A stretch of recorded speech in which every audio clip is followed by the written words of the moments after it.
सहर सारा गुंजाउने यो हो रेडियो सान्वी 96.4।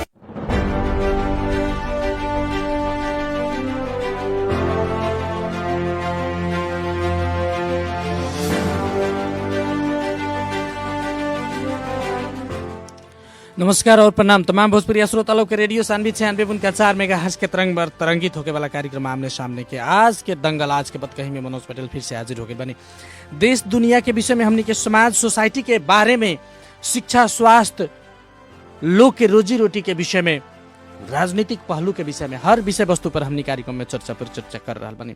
देश में 3 तह के सरकार बा नेपाल में, संघीय गणतंत्र नेपाल में हमने प्रयास कर रहा बनी। एकरा के मजबूत बनावे के कहीं तो एकरा के आगाड़ी बढ़ावे के कहीं तो पहिलका बार नेपाल में प्रयास हो रहा बा। और सबसे महत्वपूर्ण 3 तह के सरकार में सबसे महत्वपूर्ण सरकार बा स्थानीय सरकार। काहे कि नारा बा सरकार के कि काठमांडू के सिंह दरबार से होके वाला सेवा अब उ सिंह दरबार जनता के घर अंगना में आ गई बा। अपन घर द्वार से जनता लोग सेवा अब ले सकता। अपन जनप्रतिनिधि, अपन स्थानीय सरकार जनता अपने गठन कर सकता। पहला बार नेपाल में 3 तह के सरकार गठन भइल बा। स्थानीय सरकार के तरह काम करवाही सब आगाड़ी बढ़ा रहा बा। का बाव में कमी कमजोरी और स्थानीय सरकार के भ्रष्टाचार, विकास, शिक्षा, स्वास्थ्य आदि इत्यादि के विषय में एगो स्थानीय प्रमुख के साथ में आज हमनी के कार्यक्रम में उनकर विचार के साझा करे के प्रयास कर रहा बनी। जी, बारा के स्वर्ण गाँव पालिका एगो विकास के तरफ उन्मुख हो रहा जौन गाँव पालिका बा बारा के स्वर्ण गाँव पालिका के अध्यक्ष महेंद्र प्रसाद यादव जी हमनी के आज प्रत्यक्ष टेलीफोन संपर्क में बानी और अपन विचार के साझा करे के प्रयास कर रहा बानी। सबसे पहले महेंद्र जी के हम कार्यक्रम में स्वागत करे के चाहे। अध्यक्ष जी, कार्यक्रम में अपने के स्वागत बा। धन्यवाद। अध्यक्ष जी, देश में कोरोना आइल है, एक बाद में लगते ठंडा आइल है और जब भी ऐसन आफत विपत आवेला जनता के ऊपर सरकार के जौन भूमिका बा महत्वपूर्ण हो जाला। अपने के स्वर्ण गांव पालिका एगो सरकार के अपने प्रमुख बानी, सरकार के बागडोर अपने के हाथ में बा। स्वर्ण गांव पालिका जनता के सुख दुख में ई कोरोना काल में कहल जाओ तब और ई ठंडा के शीतलहरी में कहल जाओ तब कैसे खड़ा रहनी है अपने हाथ में हाथ मिला के? कथी बा कि खास करके हमने के स्वर्ण गांव पालिका भारत के सीमाना बॉर्डर से जुड़ल बा। जी जी, कोरोना जौन एगो महामारी बड़का बीमारी के रूप में आई रहा, ऐसे देश विदेश अपन नेपाल भी बहुत एकदम सचेत अवस्था में रहा। जी जी, हमनी के भी जो नीति निर्देशन नेपाल सरकार से आई रहा कि जौन विदेशी यानी बाहरी जौन आ रहा बा भारत से कमा के ओकरा पर निगरानी करे के पड़ल। एगो कोरोना ऐसा महामारी रोग बा, ना एकर इलाज बा, ना एकर कोनो अभी औषधि निकलल बा। इससे सर्वप्रथम हमनी के एमे सतर्कता रहे के पड़ी। वो खतिरा हमनी बॉर्डर में स्वयंसेवक प्रशासन के रह करके वादा ध्वज के लगा करके कि अपने के बॉर्डर में बानी, अगर केहू भी इंडिया से जे काम करके नेपाल वासी आ रहल बा पहले ओकरा पर निगरानी करी, सीधे ओके पकड़ के बुला के लगे क्वारंटाइन में राखी। अगर नइखे माना तो ओकरा के प्रशासन के नंबर रहा, प्रशासन के जानकारी करी, प्रशासन पकड़ के ले आके ओकरा के क्वारंटाइन में बुझाई। वैसे ही हमने का कदम चलनी सर लगभग 2500 आदमी इंडिया तरफ काम करे गई नेपाल से। जी जी, वो लोग के ले आके क्वारंटाइन में रखली, ओके खाना सुविधा हर एक व्यवस्था देनी सर हमनी का। ओकरा बाद में जिनका के पॉजिटिव भेल उनका के जिला अस्पताल में बैठावल गेल, जे निगेटिव भेल ओकरा के डिस्चार्ज कर दिया। अगर ओहू में भी वो लॉकडाउन के महामारी में जनता के जौन गौ पालिका से सुख सुविधा मिले वाला रहे, जे गरीब के रहे ओके राहत के भी हम भी व्यवस्था कर रही सर। जी, और ई जौन हमनी के खोप जौन संचालन हो रहा पहिलका चरण में नेपाल सरकार से जौन खोप सब वितरण भेल बा, अपन गांव पालिका में ई खोप के अवस्था का बा? खोप काठी बानू अभी तो सीमित मात्रा में नेपाल सरकार के लगे खोप आयल बा।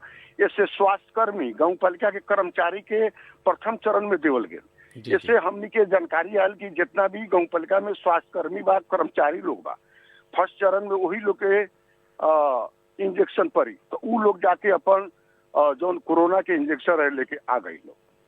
जी महेंद्र जी बहुत बहुत धन्यवाद ई जानकारी के खातिर। महेंद्र जी एगो काले परसों अपने के गांव पालिका में बात आयल कि ई जोन पंजीकरण हो रहा बा स्थानीय सरकार से 12 जिला के अधिकांश पालिका समय ये सब समस्या देखल बा। अपने के गांव पालिका के विषय में भी हम खास करके जानकारी लेवे के चाहता नहीं।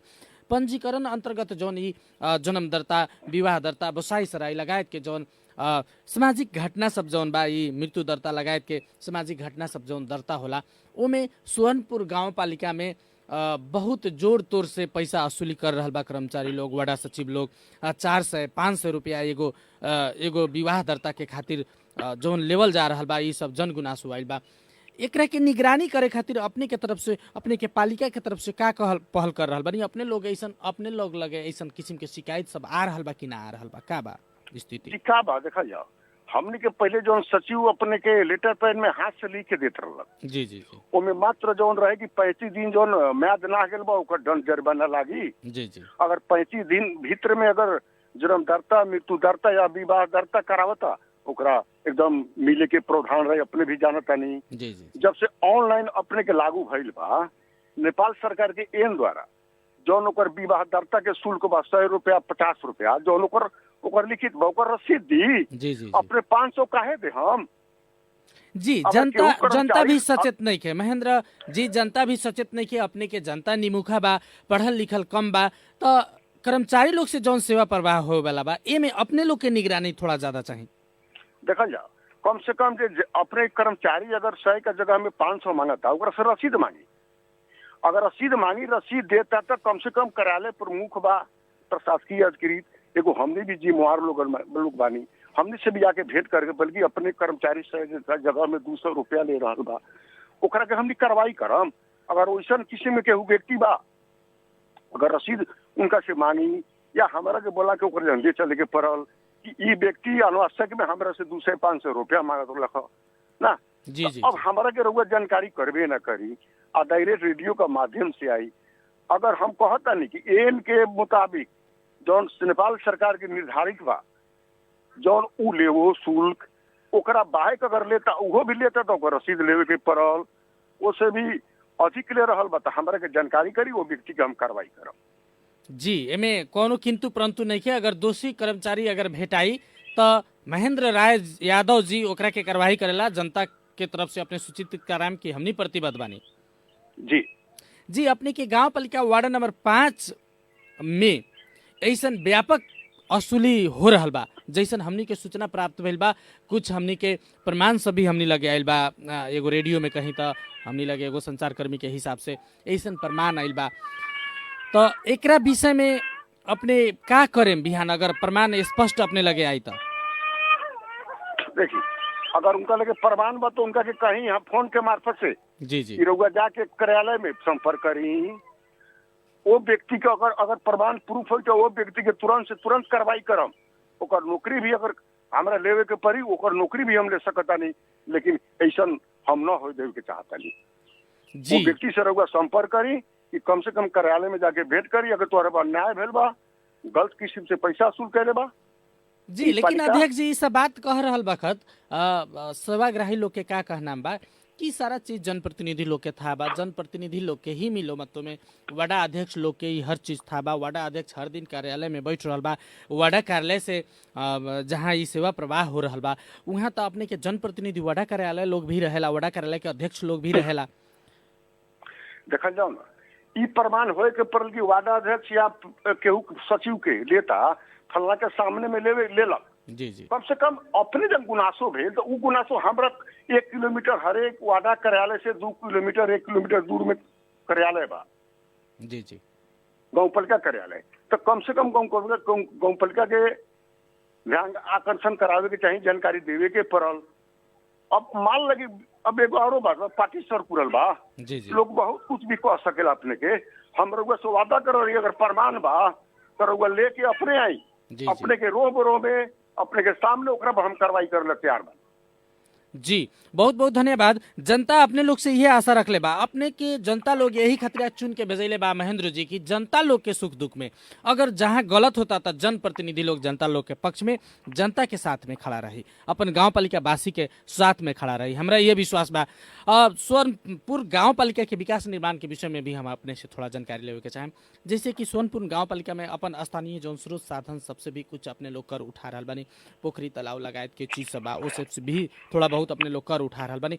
इस सब चीज के परिचालित और परिचालन कैसे कर रहा बानी अपने लोग, और विकास निर्माण जवन एगो विकास में पिछड़ल, बॉर्डर से सटल और एगो सब चीज भारत पर आश्रित अपने के पालिका के कुछ वार्ड सब बा उहो अवस्था बा, उ सब चीज के तोड़ेला एगो नमूना गांव पालिका बनावे खातिर महेंद्र राय यादव जी के का रोल हो रहा बा, अभी अपने का नीति निर्माण लेके आगे बढ़ रहा बानी।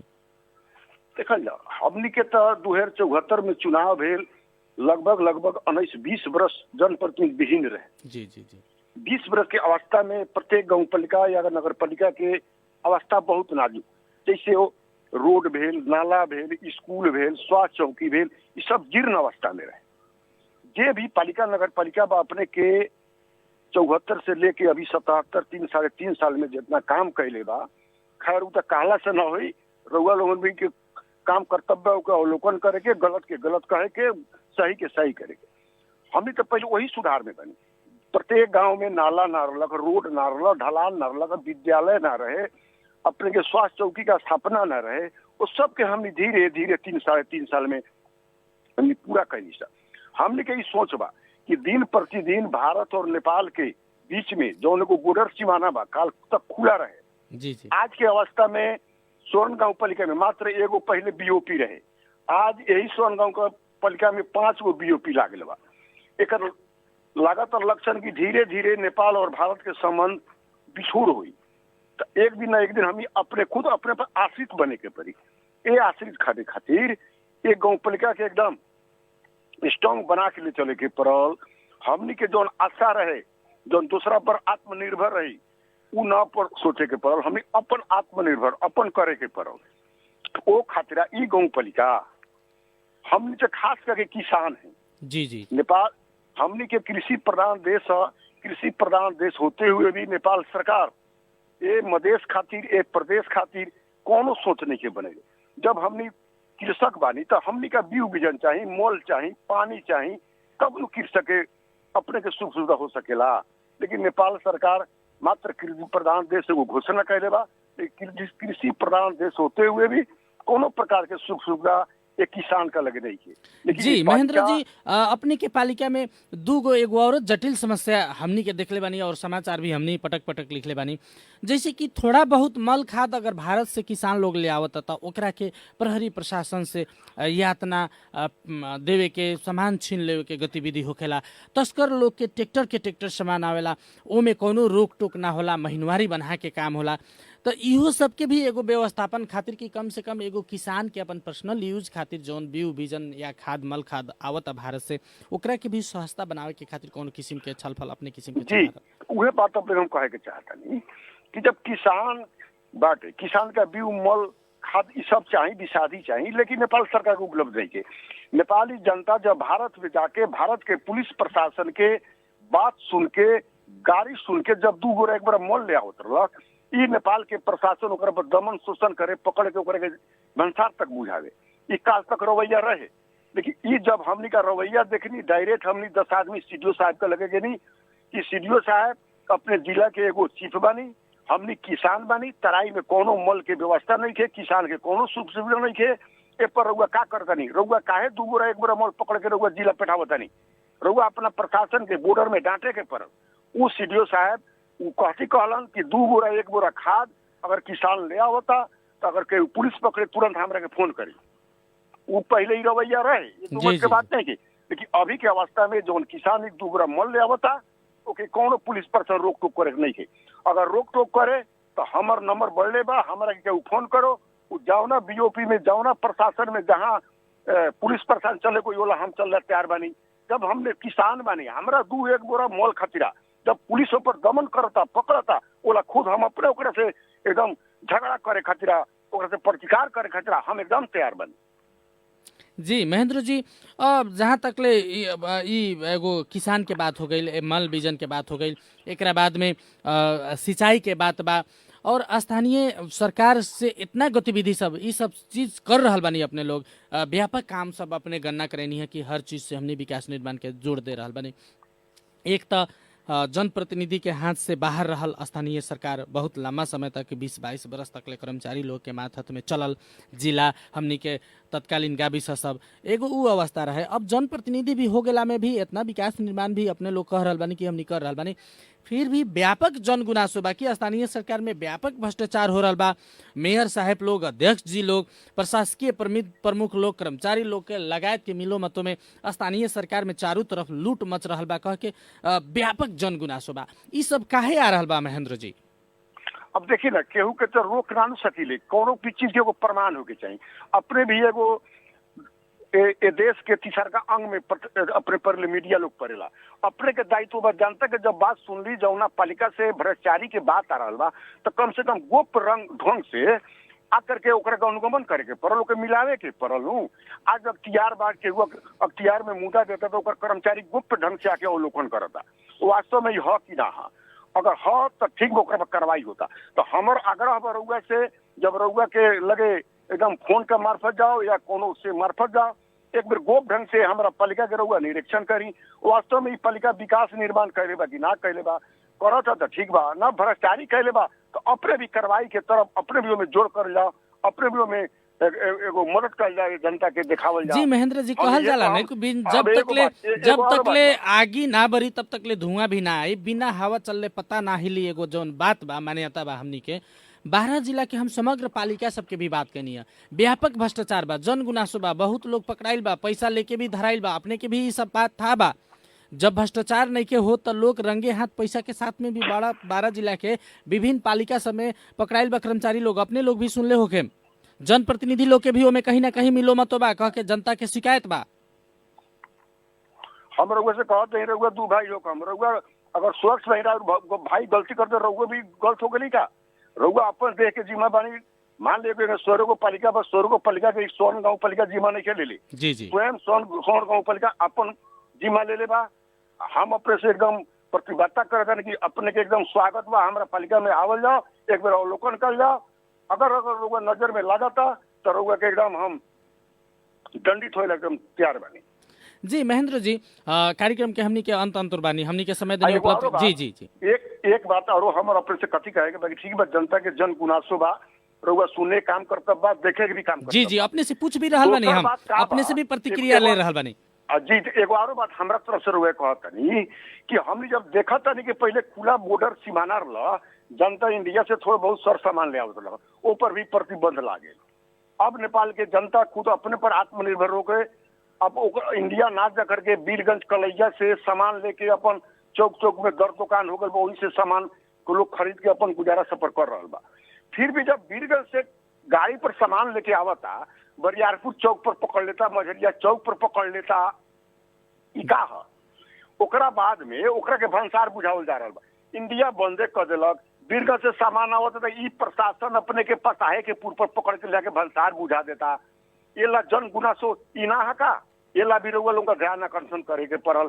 दोसर बात, हमनी के बॉर्डर ठीक बा, बॉर्डर में कोनो सामान पकड़ाई था ओकरा के पकड़ो, ओकरा के नीलाम करो, ओकरा के भंसार पेठाओ, एक पैसा भी हमनी का थोड़ा सा भी अच्छी नहीं है। लेकिन घर हमरा हमनी भी एमे जोड़ दीने महेंद्र जी, लेकिन घर व्यवहार के चीज बा, घर व्यवहार के खातिर बा, शादी ब्याह के सामान किनाला, एकरा बाद में मल बीउ बीजन बा, जौन खेत बाड़ी में एगो किसान गरीब किसान लोग लगावेला, कम से कम उ चीज के भी व्यवस्थापन मोहिया बढ़िया से होके कह के अपने लोग से भी पहल होके के पड़ल। अब अपने से ये बात बा, अब मान लियो कि यहाँ बॉर्डर से 5 किलोमीटर अपने के हमनी के हरदिया पसरापुर 7 किलोमीटर भीतर पड़ेला। जी जी, वहाँ से किसान के माल सामान, जैसे अपने के गांव घर में किसान बा तो बकरी पालन चलता, पशु पालन चलता, तो बकरी के भी बच्चा होकेला, खसी ओकरा के खरीद के, अपने के भैंसी के भी पाड़ा पाड़ी भैंसी खरीद के जब लोग ले जा रहा बा, ओके पुलिस पकड़ के एकदम डायरेक्ट जिला पेठा रहा बा। ये सीडीओ ESP सुने वाला नहीं थे, एला रउआ लोगन का एकरा से पहल कैली, का बात करता नहीं। 10 बेर हम निकल जा करके सीडीओ साहब से बात कैली, एला रउआ जन अभी ई जानकारी नहीं है पुगल का। जी ना महेंद्र जी, हमने भी पटक पटक ई चीज के महेंद्र जी हमने भी विभिन्न पत्र पत्रिका में आयल हुई कि जब भी जनता के शासन करे वाला, जनता के दुख देवे वाला प्रहरी प्रशासन से भी काम जब होला, हमने ओकरा के वकालत करी ने से हमने न्यूज भी लिखी ने, अपने लोग बार बार देखले होके। और ऐसन गतिविधि में जौन सही चीज बा, जौन जनता के लेल कर रहल बानी अपने लोग, जनप्रतिनिधि लोग से पत्रकार लोग भी जनप्रतिनिधि लोग के हमने अपने लोग के साथ में बानी, सही चीज में अपने लोग के हमने हर किस्म से कलम चलावे ला तैयार बनी। महेंद्र जी सर अपने से एगो औरो बात कटी बा कि ठीक बा हमनी नेपाली नागरिक बनी तो हमनी के एगो सिटीजनशिप नागरिकता प्रमाण पत्र बा। जी जी जब खसी बकरी माल जब ले आओ तो कहता कि इंडिया के बा, तो नेपाल सरकार से ई भी उनका एक प्रशासन के ओकरो भी एगो गौपालिका में नागरिकता के व्यवस्था लगा दे, खसी के भी घर में, बकरी का भी घर में, पशु का भी घर में एगो नागरिकता बांध दिया कि ताकि चिर हो जाओ कि ई नेपाल के मतलब खसी बकरी है, नेपाल के है। अब आवता ई का कर लगी पकड़ के डायरेक्टे लेके बुझा देता कि दूजा भाव बा कि ना बा। जी महेंद्र जी, ये अपने के शिकायत हमरा आशा बा कि 12 जिला के प्रहरी प्रशासन लोग, बहुतों लोग हमनी के रेडियो लाखों लाख लोग सुन रहा बा, देश विदेश में ऑनलाइन यूट्यूब मार्फत फेसबुक पेज में भी कार्यक्रम लाइव हो रहा बा। महेंद्र राय यादव जी के गुनासो 12 जिला के प्रहरी प्रशासन लोग भी सुन रहा बा। हमार निवेदन बा रेडियो के तरफ से कि गलत काम के सुधार आवे के पड़ल, न तो इस सारा चीज के पर्दाफाश जनता लोग करी बिहान। महेंद्र जी तो हम तैयार बानी, हमर रउआ से गुनासो बा कि कम से कम और आग्रह भी बा कि एक बेर हमारा पालिका में रउआ अनुगमन करी, रउआ आई, रउआ एकदम स्वागत बा, वास्तव में आके देखी कि भ्रष्टाचार हो रहा बा कि काम हो रहा बा। जी ली महेंद्र जी, एकदम जरूर हमनी आएम अपने के गांव पालिका में, हमरा समय उपलब्ध करा देनी। जी जी हमारा जिम्मे काम बा, हमरा के रउआ सतर्क करेली, हमरा के फोन में जानकारी के लिए रउआ के धन्यवाद बा। हमरा तरफ से भी बात बा अपने के प्रशासन के रउआ अवगत कराई कि नेपाल के सामान नेपाले में ले आओ में ई पुलिस प्रशासन पकड़ के जो पुलिस भंसार के बुझा रहा बा, जिला के बुझा के ओकरा के जो नीलाम कर रहा बा, ई गलत। हम भी नेपाल के हैं कि ना, हम नेपाल वासी के ही ना है, उ जनता हमनी के गुनासो करे लगी ना करेला कि जब अपने एगो गाँव पालिका प्रमुख बानी, अपने के प्रमुख के होते हुए भी हमनी नेपाल के सामान बॉर्डर से 10 किलोमीटर भीतर पकड़ के जो भंसार बुझा रहा बा। हमनी किसान है, हमनी अपना खेत में आलू उपजावतानी, वो आलू हमनी के बीरगंज कलैया में जाके बिक्री करतानी। ई प्रशासन अपने के कलैया भंसार करे कोनो भी चीज के भारतीय चीज घोषणा कर देता, फंसा के पुल पर से पकड़ के ई प्रशासन जो ले जाके 5 को ट्रैक्टर नीलाम करेलक, ई का है? ई जनता हमने गुनासों को दर रहुआ कि हम भी बात कहते हैं, रहुआ अपना मार्फत से प्रशासन के सचेत कराएं। जी जी एकदम कराएं महेंद्र जी, हमने के समय उपलब्ध करा देनी, अपने के बहुत बहुत धन्यवाद। कार्यक्रम के अंत में आ गए बनी हम जी, और हमनी के श्रोता लोग जो अभी तक कार्यक्रम सुनत रही है, बहुत बहुत धन्यवाद। स्वर्ण गांव पालिका के अध्यक्ष महेंद्र राय यादव जी अपन विचार के साझा करत रही हमनी के कार्यक्रम में, समय उपलब्ध करा देनी है।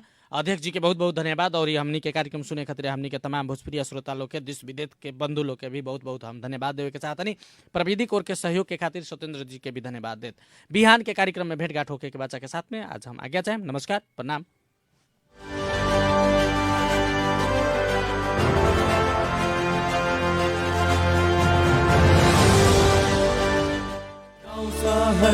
सारा गुंजाउने यो हो radio Sanvi 96.4। Radio Sanvi time check अहिले 8 बजेको छ।